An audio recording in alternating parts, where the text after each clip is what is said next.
Shalom, anak-anak yang dikasihi oleh Tuhan Yesus Kristus. Apa kabar hari ini? Ada sukacita? Ya, karena kita tahu Alkitab buku yang terindah. Hai kawan, tahukah kamu ada buku yang indah dan menakjubkan, buku yang berisi kebenaran. Alkitab itulah namanya. Alkitab buku terindah, surat cinta dari Tuhan untukku dan untukmu dan semua orang. Alkitab buku terindah, ceritakan keselamatan karya Tuhan Yesus yang mulia. Mari berdoa. Tuhan Yesus yang baik, terima kasih untuk cintamu dalam hidup kami. Saat ini kami mau belajar kebenaran firman Tuhan. Berkati kami. Di dalam nama Tuhan Yesus kami berdoa. Amin. Sekarang kamu akan berkata kepadaku, jika demikian, apalagi yang masih disalahkannya? Sebab siapa yang menentang kehendaknya? Siapakah kamu, hai manusia? Maka kamu membantah Allah. Dapatkah yang dibentuk berkata kepada yang membentuknya, mengapakah engkau membentuk aku demikian? Apakah tukang periuk tidak mempunyai hak atas tanah liatnya untuk membuat dari gumpal yang sama suatu benda untuk dipakai guna tujuan yang mulia dan satu benda lain untuk dipakai guna tujuan yang biasa?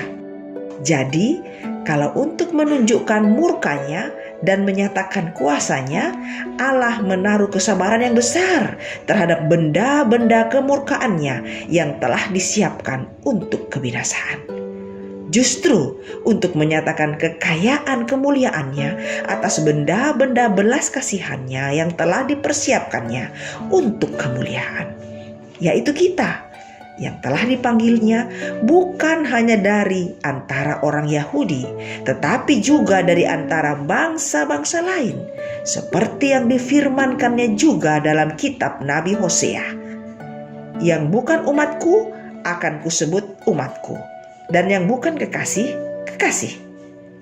Dan di tempat di mana akan dikatakan kepada mereka, kamu ini bukanlah umatku, di sana akan dikatakan kepada mereka, anak-anak Allah yang hidup. Dan Yesaya berseru tentang Israel, sekalipun jumlah anak Israel seperti pasir di laut, namun hanya sisanya akan diselamatkan. Sebab apa yang telah difirmankannya akan dilakukan Tuhan di atas bumi, sempurna dan segera. Dan seperti yang dikatakan Yesaya sebelumnya, seandainya Tuhan semesta alam tidak meninggalkan pada kita keturunan, kita sudah menjadi seperti Sodom dan sama seperti Gomora. Dari hina jadi mulia. Pernahkah kamu melihat seorang penjunan? Penjunan adalah tukang membuat gerabah.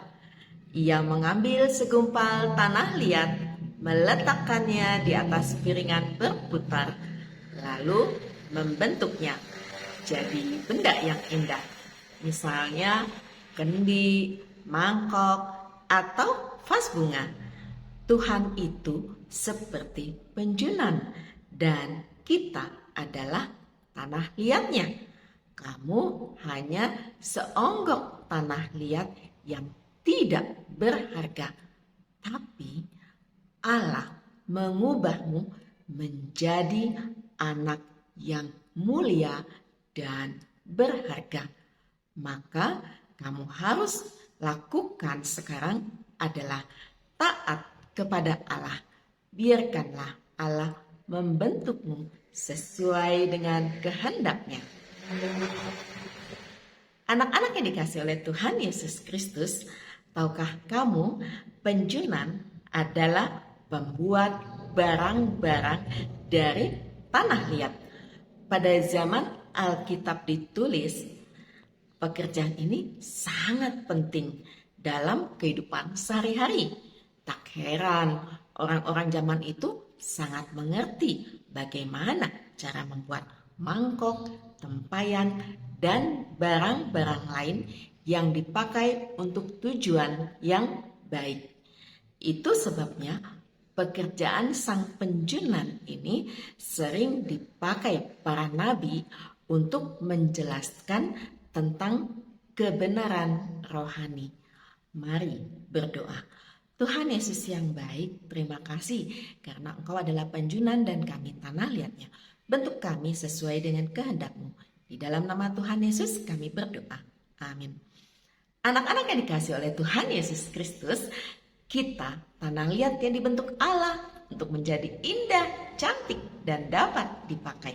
Karena itu, dengarkan selalu firman Tuhan dan lakukan. Karena Tuhan Yesus mengasihi kita semua. Amin.